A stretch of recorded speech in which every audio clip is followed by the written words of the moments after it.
cacao! 4 weeks out of 36 weeks of my Ironman training are finished. This time I want to speak a bit more about cycling, since I didn't cycle before I started preparing for the Ironman.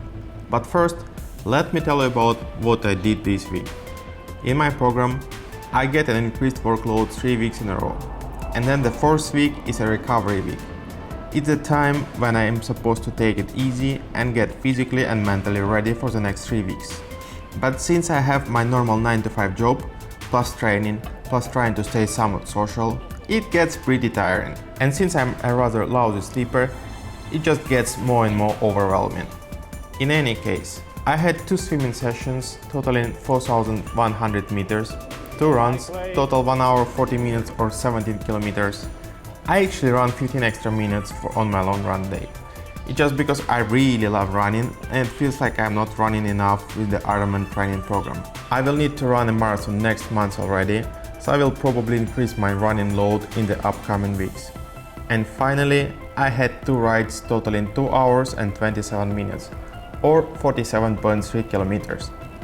One session was indoors, and the second one was a long session, which I finally took to the streets of Bergen. Actually, it was my first time cycling outdoors. Technically second, since I took my bike once out in the neighborhood, but it was before the winter and I punctured my front wheel.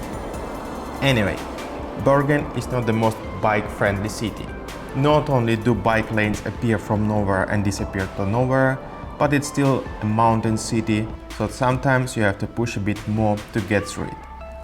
I'm trying to get used to it, but also getting used to being on the road and driving next to cars. I now can see why most drivers hate cyclists, especially since I've seen quite a few cyclists going on red lights because they didn't want to slow down.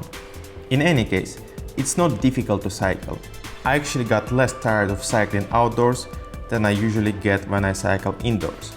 But it's more demanding since you have to have an overview of what's going on around you, keep an eye on the traffic, lights and pedestrians, and somehow balance when you need to drink or wipe your forehead.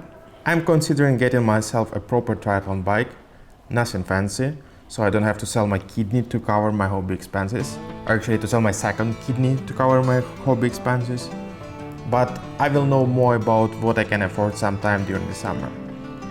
Thanks for watching, stay tuned if you want to see how I get from Ironboi to Ironman. Ciao cacao, and I will see you soon.